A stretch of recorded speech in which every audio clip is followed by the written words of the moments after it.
De l'actualité, en prélude de la journée de l'humanisme célébrée le 21 juin de chaque année dans le monde et le 20 novembre au Sénégal, l'analyste Jean-Raoul Lumpungu a abordé cette question en moins exploitée ce mardi 30 mai 2023 au cours d'un point de presse à Kinshasa. L'interlocuteur a plaidé pour la célébration de cette journée en République démocratique du Congo. Judith Tebondo et Pedi Pereira pour les reportages. Devant une fourchette de professionnels de médias, ces grands penseurs a dévoilé plusieurs théories, notamment celui de Darwin, qui soutient que l'homme est un australopithèque, l'ancêtre du singe. Une façon de réduire l'homme à néant et celui de l'humanisme qui les valorise. Jean-Raoul Lumpungu.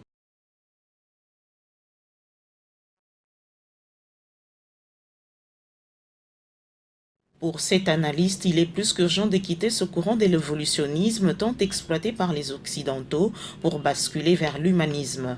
Pourquoi est-ce que nous n'adoptons pas l'humanisme? Et pourtant, en Occident, on a déjà reconnu que nous ne sommes pas des singes parce qu'il y a eu les partisans de ce courant de pensée qui ont eu à soutenir et à démontrer que nous ne sommes pas des singes, nous sommes des humains. Et la première institution qui a eu à soutenir que nous sommes des humains, c'est l'Académie française. Voilà pourquoi, si vous consultez nos dictionnaires pour définir le mot humanité, on le définit comme étant la bienveillance à l'égard des autres.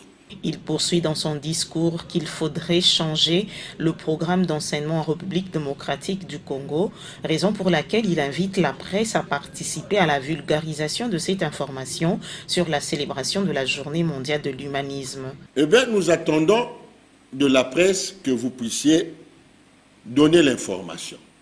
Sur la Journée mondiale de l'humanisme, il y a pas mal de gens qui probablement pour la première fois, ils entendent parler de cette journée.